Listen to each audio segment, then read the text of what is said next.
O verdadeiro antídoto para a ansiedade não é a calma. Se acalmar, respirar fundo, contar até 10. Todas essas coisas são, na verdade, meios, táticas que nos ensinam para lidar com a ansiedade, mas não acaba com ela. É por isso que a gente está cada vez mais ansioso, porque a gente está aprendendo meios de lidar com aquilo que a gente deveria acabar. É por isso que hoje eu quero te oferecer uma nova perspectiva, uma perspectiva bíblica sobre a ansiedade, para que você não apenas tenha um meio de lidar, mas para que você identifique onde está a raiz desse problema, para então arrancar pela raiz, ok? Para essa reflexão, nós teremos como base Mateus 6, a partir do verso 25, o famoso Sermão do Monte, em que Jesus estava ensinando sobre as preocupações. E preocupação é, na verdade, uma outra palavra para ansiedade. Preocupação é ansiedade, ok? Jesus relaciona a origem, a raiz da ansiedade a duas coisas. A primeira, o medo da falta. No versículo 25 ele fala: não se preocupem com a vida diária, se vocês terão o suficiente para comer, para vestir, para beber. Então, a primeira coisa, o medo da falta. A segunda coisa, a incerteza do futuro. No versículo 34 ele fala: não se preocupem com o amanhã, se vocês vão ter o que comer, o que vestir, o que beber, porque o amanhã vai trazer as inquietações dele. Então, não se preocupa agora com o que virá. Então, duas coisas: o medo da falta e a incerteza do futuro. Ou seja, Jesus está falando: começa aí. Mas ele linka essas duas coisas, ele liga elas a uma única coisa: o tamanho da nossa fé. Ou seja, Jesus está falando o quê? Começa aí, no medo da falta, na incerteza do futuro, mas ambas as coisas têm como origem o tamanho da nossa fé. No versículo 30 ele fala: olha, Deus ele veste com tamanha beleza as flores silvestres. Como que vocês não acreditam que ele vai cuidar de vocês? Vocês são homens de pequena fé. Então, o tamanho da nossa fé é que dá origem à incerteza do futuro e ao medo da falta. Porque o que é fé? Fé é acreditar, é ter confiança em Deus. Se a sua fé é pequena, você vai confiar pouco, você vai acreditar pouco. E porque você acredita pouco e confia pouco, logo vai surgir incerteza, logo vai surgir desconfiança. Logo você vai ter dúvida se Deus vai prover de verdade. Então Jesus está falando o quê? Vocês têm medo da falta e têm incerteza do futuro porque vocês têm uma fé que é pequena. E por que não acredita o suficiente? Porque não conhece o suficiente a Deus. Você só confia plenamente em alguém que você conhece o suficiente. Você não confia num desconhecido, você confia em alguém que você conhece muito. Ou seja, a falta de fé que traz à tona o medo do futuro, a incerteza, o medo da falta, está relacionada ao desconhecimento de Deus. Você não conhece Deus o bastante para confiar plenamente nele. É por isso que você tem dúvida se o futuro vai ser bom, se você vai ter a presença dele provendo lá e se você vai ter o suficiente. Então, assim, a ansiedade é só a ponta do iceberg. Ela é como se fosse um sintoma da doença, mas não é a doença. O que acontece no meio dessa coisa toda é o medo da falta e a incerteza do futuro. Mas é como se tivesse camadas. Aqui está a ansiedade, aqui está o medo da falta, a incerteza do futuro, mas abaixo disso é que está a verdadeira doença, que é o desconhecimento de Deus. Você não conhece a Deus o suficiente para crer que Ele vai estar lá no futuro com você, provendo o necessário para você. Então a ansiedade é assim, só a pontinha da coisa. E aqui é que está a questão. Quando você não conhece a Deus o suficiente para confiar de verdade que Ele vai estar com você no amanhã, que no futuro Ele já está e vai prover tudo que você precisa para a vida diária, o comer, o vestir, o beber, e até além disso, você entende o quê? Eu preciso fazer alguma coisa. Se Deus não vai estar lá, eu preciso me movimentar. Eu preciso criar essa garantia de que vai ter, de que vai dar certo. Então você começa a assumir o lugar de Deus. Você começa a se tornar autossuficiente. Você se torna o seu próprio Deus. O resultado disso vai ser sempre mais ansiedade, porque você começa a assumir o controle de coisas que você não tem controle. Você não controla o amanhã, você não controla as circunstâncias. Tem coisas que Deus permite que você controle, mas há inúmeras outras que não cabe a nós decidirmos. Então é meio que assim, a gente roubou a coroa de Deus, sentou no seu trono e começou a governar a nossa própria vida. A diferença é que Deus é um Deus capaz e nós somos senhores inadequados.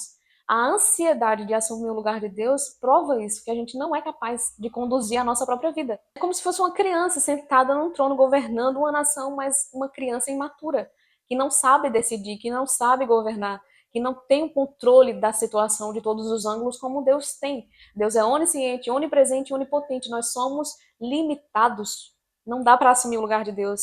É por isso que a gente está ansioso. Não só isso, a gente quer ter a paz de Deus, viver uma vida sem ansiedade, ter a paz que excede todo o entendimento, mas em rebelião contra Deus, querendo tomar o lugar de Deus, assumir o lugar dele. Sabe quem? É pesado o que eu vou falar agora, mas sabe quem tentou tomar o lugar de Deus e tentou roubar o trono de Deus, assumir o controle do governo e deu muito errado? O diabo. Então a gente quer ter a paz de Deus, a tranquilidade, uma vida livre de ansiedade, mas agindo como o diabo. Eu não sei se você já percebeu, mas o diabo ele faz de tudo para que a gente se torne uma versão dele. Ele não conseguiu o trono, então ele oferece para nós a oportunidade de conseguir o trono de Deus. Então, a gente se tornou o diabo na nossa própria vida. Entende que respirar fundo, se acalmar, não vai resolver o problema da ansiedade, porque a ansiedade é só a ponta do iceberg. O problema é muito mais profundo.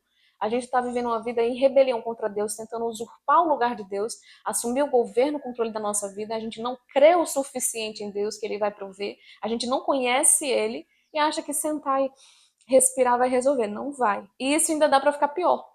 Jesus ele fala que a nossa ansiedade está relacionada ao medo da falta, à incerteza do futuro. Isso aponta para a nossa falta de fé. E a nossa falta de fé mostra que a gente desconhece a Deus, não conhece o suficiente para crer nele. Por isso a gente assume o controle das coisas e tenta usurpar o lugar de Deus e começa a entrar em rebelião contra Deus. Agora, o outro ponto que Jesus relaciona é que a gente está o tempo todo buscando o que não precisamos. No versículo 32, Jesus fala: o nosso Pai, o Pai Celestial, o Pai de vocês, ele sabe exatamente o que vocês precisam. E ele vai prover o essencial. O que vocês precisam, ele vai prover.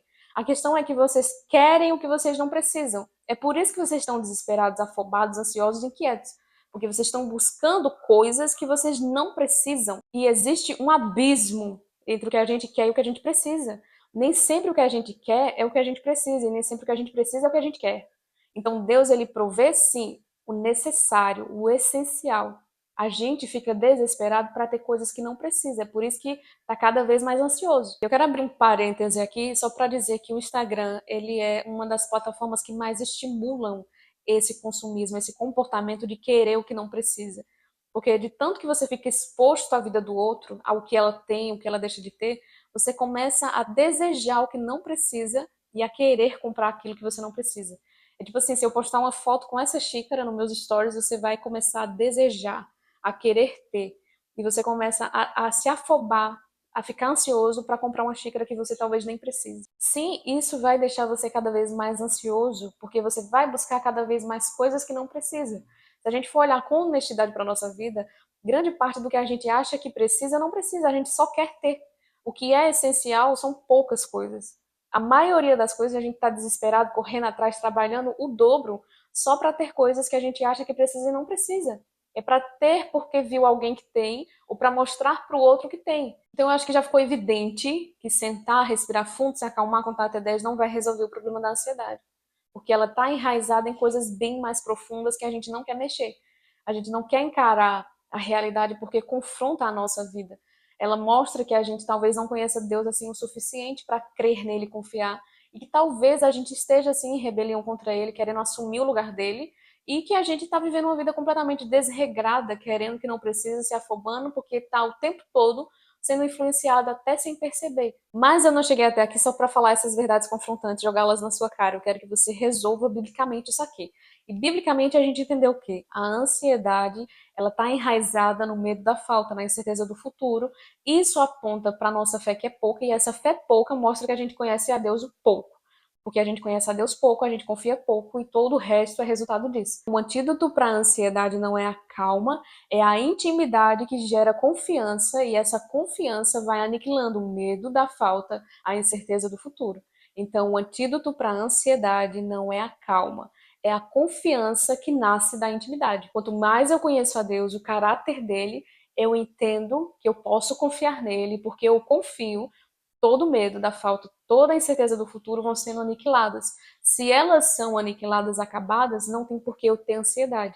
Eu confio que Deus está comigo no futuro e por isso eu não preciso ficar ansioso, temendo em querer roubar o lugar dele, porque eu acredito, eu confio que ele vai fazer o que ele disse que ele faria. Todo o resto que falamos de querer tomar o lugar de Deus, de querer assumir o controle das coisas, de querer o que não precisa, tudo isso vai sofrendo um impacto. Porque se eu entendo que Deus é confiável, eu não preciso roubar o lugar dele, eu não quero nem o lugar dele.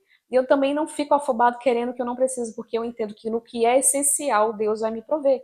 O que eu preciso, ele vai prover. Agora, o que eu quero já é outra história. Então, o verdadeiro antídoto para a ansiedade está na confiança que é construída na intimidade, no conhecimento de Deus, no relacionamento com Ele. Não é se acalmar, não é sentar e respirar fundo, contar até 10. É conhecer a Deus e confiar nele, porque eu conheço, eu confio, porque eu confio, eu não preciso ficar ansioso, afobado, nem ter medo, nem ficar em dúvida se ele vai prover ou não. Eu espero que essa reflexão tenha te edificado, te confrontado, mas que você tenha tido o um entendimento bíblico da coisa, e não o que o povo fala, o que o mundo fala. A gente tem que ter o um entendimento a partir dessa visão bíblica, que o antídoto para a ansiedade não é a calma, é a confiança em Deus, e ela é construída na intimidade, ok? Deus te abençoe e a gente se vê no próximo vídeo.